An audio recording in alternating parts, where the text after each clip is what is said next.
Madame, Monsieur, bonsoir et bienvenue. Merci de nous rejoindre sur nos antennes télé, radio et Facebook Live. Au sommaire de l'actualité de ce jeudi, les Tahitiens sont bien partis pour être à nouveau les champions du monde de Va'a à longue distance en Australie. Shell Va'a et Marguerite Temayana décrochent l'or. Teahup'o va-t-il pouvoir accueillir les épreuves de surf pour les Jeux Olympiques de 2024? Pourquoi pas? En tout cas, le comité olympique français arrive la semaine prochaine pour étudier la question. En Polynésie, comme partout dans le monde, les catholiques ont célébré avec ferveur l'Assomption, exemple ce soir à l'église de Mataya qui a rassemblé les fidèles de Tevayuta. En ce jour ensoleillé, on vous fait découvrir le sentier nautique de la Pointe Vénus à Mahina, un sentier à vocation pédagogique censé initier petits et grands à la vie sous-marine. Enfin, plein phare ce soir sur la commune de Papara, au cœur du Fénois, vous emmène à la rencontre de deux agriculteurs passionnés par le travail de la terre. Un portrait croisé à voir en fin de cette édition. Mais d'abord, la délégation tahitienne est sur son petit nuage en ce moment. Tahiti est sur le point d'être à nouveau les champions du monde de Va'a à longue distance à Sunshine Coast en Australie pour la deuxième année consécutive. Shell Va'a remporte la course reine des 24 km V6 en Open, loin, très loin devant les équipes hawaïennes qui terminent deuxième et la Nouvelle-Zélande troisième. Marguerite Temayana chez les vétérans dames remporte sa course en V1 sur 16 km, tandis que Heitara Serang-Jérusalemi, qui n'est autre que le père de Kevin, devrait rafler l'or également puisqu'il est actuellement dans la course. On écoute la réaction à chaud de Rodolphe Apuari, président de la Fédération tahitienne de Va'a. Là, nous avons 11 médailles d'or. Il nous reste encore une course, c'est bien ça? Voilà, il nous reste une course qui est représentée par Heitara Serang, qui sera notre rameur pour les 50 ans. Vétéran 50 ans. C'est la dernière course du championnat. Il avait une. On peut dire que Tahiti reste en tête? Oui, là, aujourd'hui, nous sommes à 10 et 8 à l'Australie. Voilà, une victoire qui sera fêtée, on l'imagine, dès ce soir. Que du bonheur pour la délégation tahitienne, composée, je le rappelle, de 65 rameurs. Tahiti totalise donc 18 médailles, dont 11 en or pour l'instant, 4 argent et 3 bronzes. Et on attend toujours la fin de la dernière course de Heitara Jérusalemi. Je vous le disais en préambule, le comité olympique français pour l'organisation des JO en 2024 sera à Tahiti la semaine prochaine. La délégation viendra se rendre compte des capacités de Tahiti à accueillir les épreuves de surf sur le site mythique de Teahup'o. En attendant, la ministre française des Sports n'écarte pas la candidature polynésienne. Les précisions d'Alain Petit. La vague mythique de Teahup'o déferlera-t-elle sur les écrans du monde entier lors des JO de 2024? L'espoir est permis et entretenu en tout cas par la ministre française des Sports, Roxana Maracineanu.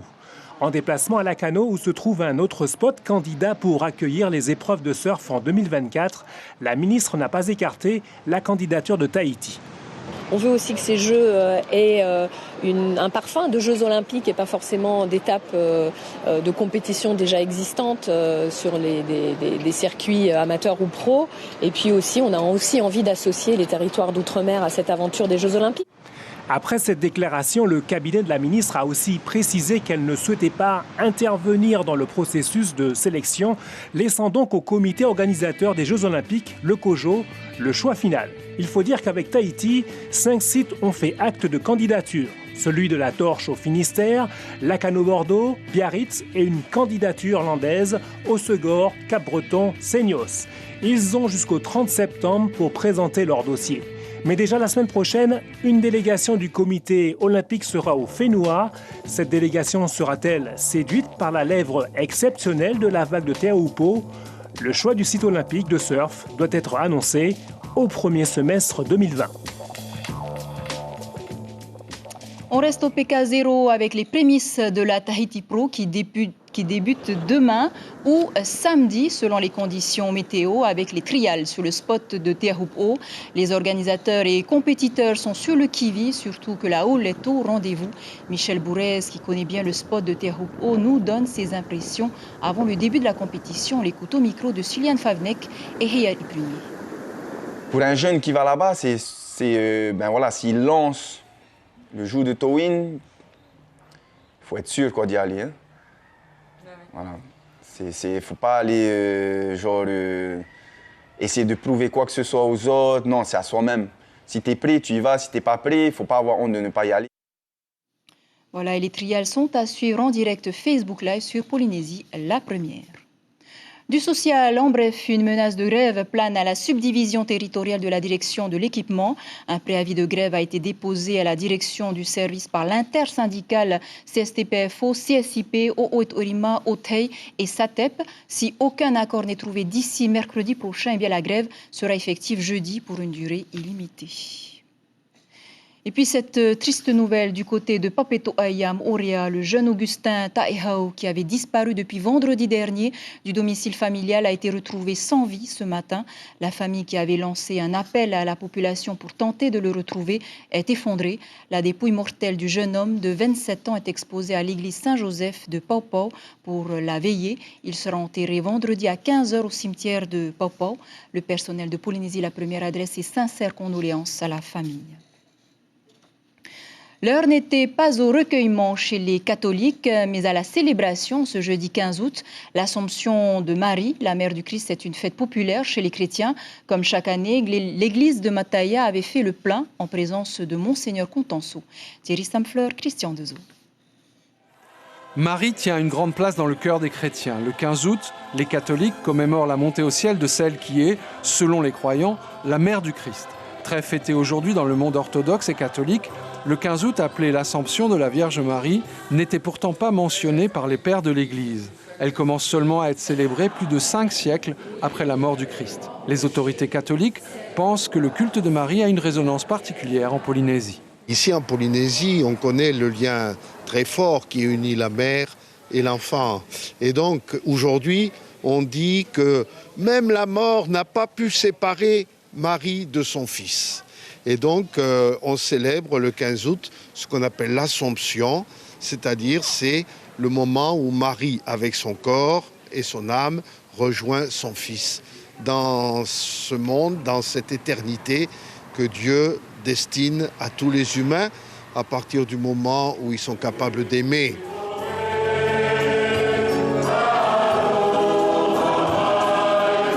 L'église Saint-Jean-Baptiste de Mataya était pleine ce matin d'une foule de croyants pour qui Marie occupe une place centrale dans leur vie. C'est notre maman du ciel et tous les hommes, ceux qui croient en Jésus et en Marie, ce sont ses enfants. Elle guide un peu notre vie. Voilà. C'est comme notre maman. Elle est notre, comme on dit, notre premier sauveur. Elle a donné son fils pour nous. C'est comme notre mère biologique. Si elle n'était pas là, on ne serait pas là aujourd'hui. Fête de l'espérance, selon les catholiques, ce jour nous rappelle, disent-ils, que la résurrection est la foi de l'Église et donc que la vie ne s'arrête pas à la mort. Autre rassemblement de ce 15 août, celui des jumeaux de Tahiti. Depuis 3 ans, ils se donnent rendez-vous au Parc Paufei, une rencontre au cours de laquelle duo et même triplé se retrouvent pour une journée amicale et toujours étonnante. Sandroli, Mirko Vanfou. Cette journée est l'occasion idéale pour les jumeaux de rencontrer des personnes qui vivent les mêmes choses qu'eux. Mais pas toujours facile pour les mères qui ont mis au monde des bébés pratiquement en même temps. Pas des jumelles, 2 bébés en même temps. C'est pas pareil. Parce que ils demandent quand ils étaient bébés et pleuraient en même temps. Du coup, ça a été dur. Le plus étonnant, ce sont les prénoms donnés aux jumeaux, comme Marie-Ange et Marie-Mène, ou encore Alizé et Elisa pour sa sœur. Papa, il nous confond presque tout le temps et du coup, c'est ça qui est drôle. Et une fois, lorsqu'il m'a grondé, il a encore grondé à moi au lieu de gronder. La vie est faite de surprises et la réalité est là. Sabine et Mélanie, sa sœur, ont toutes les deux accouché des jumelles. Ça demande beaucoup d'organisation. Une fois qu'on a cette organisation, et je pense qu'on est assez organisé, on y arrive. Et au niveau du portefeuille? Un coup. Un gros coup, les couches x2, les biberons x2. Vous avez donné quelques conseils à la sœur? Ah oui, toujours quelques conseils, plutôt d'organisation, qu'est-ce qui était prioritaire dans les achats, qui coûte cher.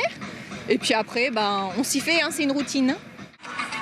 Au parc Paufei, il y avait aussi des faux jumeaux. Seule différence, le code génétique. Ils sont nés le même jour, ils peuvent être filles ou garçons et ils ne se ressemblent pas.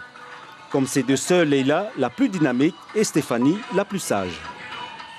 C'est que moi, je suis plutôt en train de m'amuser, de m'éclater et puis de faire énormément de sport avec mon équipe. Tandis que ma sœur, elle est différente, elle se met toujours en retrait. Ce qui nous différencie, c'est déjà notre visage. Donc quand on nous regarde, on n'a pas l'impression qu'on est des jumelles, on a juste des touches familiales. Mais après, il y a beaucoup de choses qui nous différencient, nos caractères. Un moment de partage initié par Cindy, le temps d'une journée, avec au programme des séances de photos, un repas partagé, de finesse et autres animations. Le prochain rendez-vous des duos et triplés aura lieu le 15 août de l'année prochaine, même lieu et même heure. Il a fait beau aujourd'hui, une bonne raison pour découvrir le sentier aquatique de Mahina. Des parcours mis en place par le ministère du Tourisme pour faciliter la découverte des récifs coralliens dans de bonnes conditions de sécurité. Celui de Mahina est situé dans la zone de pêche réglementée Hutura, sur le récif de la Pointe Vénus. Toute pêche y est interdite, mais le snorkeling est vivement recommandé. Caroline Fari, Hiro Tirurutua. Cette aire marine, elle part du quai. Après, elle va 100 mètres au dehors du récif, elle fait tout le tour du récif, derrière ce moutou, et elle va là-bas jusqu'à la fin du patou en caillou qui est là-bas. Un 15 août à Mahina, le lagon est accueillant.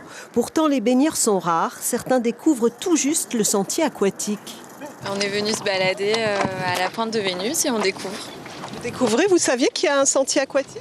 Moi, je ne savais pas. Ouais, j'étais déjà venu ici une fois. Avant, donc j'avais vu la pancarte sur la plage avec le sentier, mais c'est vrai qu'on n'était jamais venu, on n'a jamais pris la peine de venir découvrir quoi. Là, c'est la première fois. Depuis plus d'un an, ce sentier à vocation pédagogique est censé initier les enfants et les plus grands à la vie sous-marine. Un parcours de 240 mètres au cœur des coraux et des poissons. Un petit sentier qui est assez discret, qui est de l'autre côté de la Pointe Vénus, un endroit qui est le moins fréquenté. Mais la chance qu'on a, c'est qu'il est à côté du motu Anahana. Et ce motu a vocation à être aménagé très prochainement. Avec la création d'une zone de pêche protégée en 2013, la commune espère bien booster l'écosystème. Peu de données scientifiques pour en connaître l'impact, mais la population, elle, constate le changement. Un réel changement. Il y a juste à venir voir devant chez moi, ça fait partie aussi de la ZP. Maintenant, c'est infesté de poissons. C'est infesté de poissons. Voilà, on pourra dire ça comme ça, quoi. Et donc, ces poissons, on ne peut pas les pêcher, évidemment. Vaudrait mieux pas, hein, parce qu'il y a quand même, tu risques quelque chose en justice, quoi. Si la pêche est surveillée, le sentier sous-marin n'attend que les nageurs pour dévoiler ses trésors. Et des parcours similaires sont mis en place à Punaouia, Burabura et Rangirua. Autre loisir malheureusement pas accessible à tous les portefeuilles, vous n'avez peut-être pas encore vu ni entendu, mais des passionnés de drones commencent à se faire connaître. Quelques pilotes du Fénois étaient en pleine préparation dans la salle Omnisport de Haroué en vue d'un concours qui aura lieu ce samedi en partenariat avec la mairie d'Haroué. Certains de ces petits engins volants qui ne dépassent pas les 800 grammes peuvent être lancés à plus de 100 km/h. Ils feront courir leurs drones de course ou encore leurs avions de chasse ou datant de la guerre grâce à un casque de réalité virtuelle. Le concours sera strictement encadré pour des raisons de sécurité. Notre page Pacifique maintenant nous emmène du côté de l'archipel des Tuvalu, où se tient depuis mardi le 50e forum des îles du Pacifique en présence des dirigeants des 18 États membres. Une réunion où il a été longuement question de la responsabilité des grands pays industriels sur le changement climatique. Sous le feu des critiques pour son climato-scepticisme, le gouvernement australien a annoncé mardi qu'elle allait octroyer 36 milliards de francs pacifiques pour aider les pays du Pacifique à faire face au réchauffement climatique. La sécurité dans le Pacifique Sud a également été soulevée par l'Australie qui redoute l'expansionnisme chinois dans la zone. En tous les cas, la ministre néo-zélandaise Jacinda Ardern a affirmé son soutien aux États insulaires. On l'écoute au micro de Brett Klein. Comme nos voisins dans les îles du Pacifique, la Nouvelle-Zélande va continuer à répondre aux besoins internationaux. Nous ferons ce qu'il faut et nous attendons que tout le monde fasse la même chose. Au final, tout le monde doit prendre ses responsabilités et je voudrais dire que l'Australie doit composer avec le Pacifique. C'est à l'Australie de voir. On s'arrête un instant en Nouvelle-Calédonie où la saison d'observation des baleines à bosse a commencé depuis quelques semaines. Un rendez-vous annuel qui fait le bonheur des Calédoniens et des marins. Du côté de Prony, nous avons rencontré Gilles Garnier, opérateur confirmé en observation des baleines, Lizzie Carboni et José Soli. Le phare, bonjour Gilles. Bonjour Natacha, donc Kazé a passé Bonance et voulait avoir les petites informations si tu avais des positions de baleines à toi. Chaque matin, c'est le même rituel. Tous les ans, pendant 2 mois, Gilles Garnier emmène une quinzaine de passagers par jour à la découverte des baleines à bosse. Avec 18 saisons consécutives d'observation à son actif, il est incollable sur le sujet. Il faut quand même avoir un minimum de connaissances, donc l'expérience y fait beaucoup au fur et à mesure des années, aussi bien pour ce que l'on peut apprendre des baleines, et puis aussi leur comportement et savoir diriger le bateau en fonction de ça, puisque suivant les comportements des baleines, elles vont se déplacer d'une manière ou d'une autre.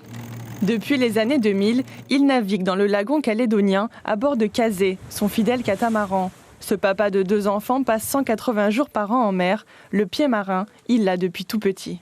Quand les baleines viennent jouer dans les eaux chaudes de la Nouvelle-Calédonie, Gilles Garnier est attentif au moindre de leurs mouvements. On a aperçu une baleine par là-bas. Enfin, c'est comment ton prénom du coup ? Arnaud. Arnaud, c'est Arnaud qui a aperçu la baleine, on dirait. Et Aurel. On va se diriger un petit peu vers cette zone-là. Les marins confirment 100% de réussite sur l'observation des baleines depuis le début de la saison. Ce jour-là, c'est un couple d'amoureux qui vient saluer le skipper et son équipage. L'amour de ce métier, c'est déjà avoir la chance de pouvoir emmener les gens découvrir les baleines, puisque c'est quand même quelque chose de magique et beaucoup d'émotions. Et à chaque fois que j'y retourne, j'ai toujours le cœur qui bat. Oui. Dans le grand sud de la Nouvelle-Calédonie, la saison est un succès. Notre skipper naviguera encore plusieurs semaines à la rencontre de ces géants des mers. Et pour terminer ce journal, comme promis, on vous emmène à Papara à la rencontre de 2 agriculteurs. L'une est à la retraite, l'autre n'a pas encore 30 ans mais a repris l'exploitation familiale. Tous 2 sont passionnés par le travail de la terre. Nicolas Suir, Evar Apoto et Patita Savia.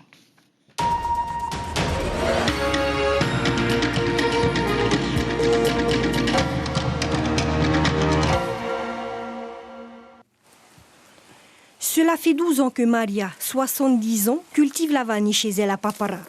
Depuis que son époux est alité, elle s'occupe seule de sa vanille et de temps en temps fait appel à ses enfants pour l'aider.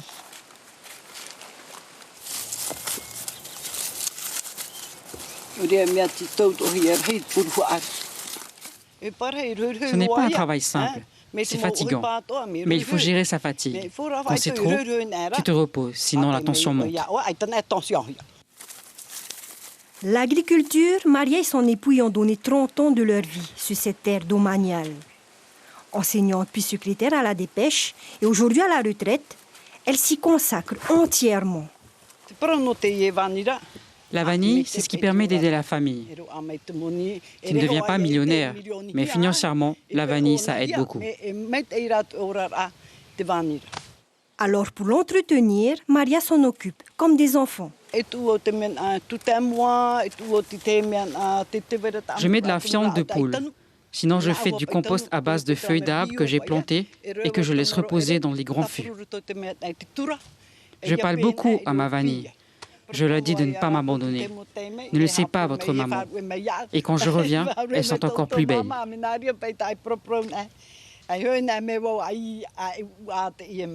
L'agriculture, Kevin Lynn en a fait son métier aussi. Du haut de ses 26 ans, ce jeune entrepreneur a repris les commandes de l'entreprise familiale il y a 4 ans. Gérée depuis toujours par son père Mariano. C'est ici, sur la terre Vehiria, située dans la commune de Mateyea, qu'il travaille chaque jour. C'était pas évident au début. Il fallait déjà qu'on s'accorde, c'est-à-dire accorder nos violons, parce qu'on n'est pas du tout de la même génération, on ne fonctionne pas de la même manière. Voilà. Lui, il a des techniques, on va dire, de l'ancien temps. Et nous, on a une vision plus vers le futur, en fait. Pas trop la main verte, Kevin s'occupe essentiellement de la commercialisation des légumes. Le FAAPO est géré par les employés sous l'œil avisé de son père. C'est bon, on a fait les tours. Les jeunes ont une autre mentalité la plupart du temps. Ils sont sur leur ordinateur. Mais il ne faut pas compter sur eux pour venir planter. Mais il faut dire que Kevin est très courageux dans ce qu'il fait.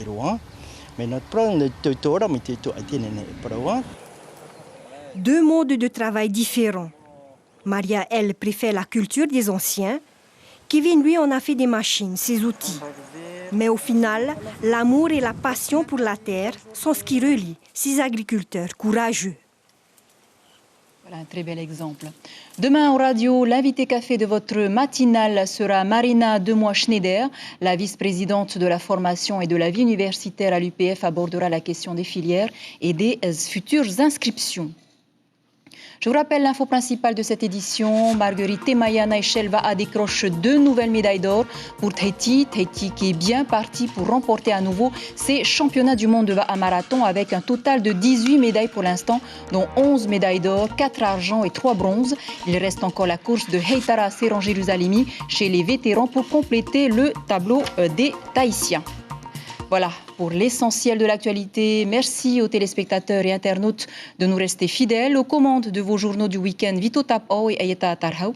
5h30 l'info radio avec Carlos Natois et Ibrahim Ahmedazi. À suivre votre série Noces Rouges, suivie de Cristeros avec Andy Garcia et Eva Longoria.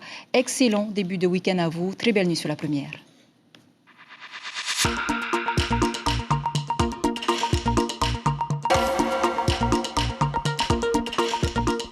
Retrouvez notre journal en replay sur notre site internet.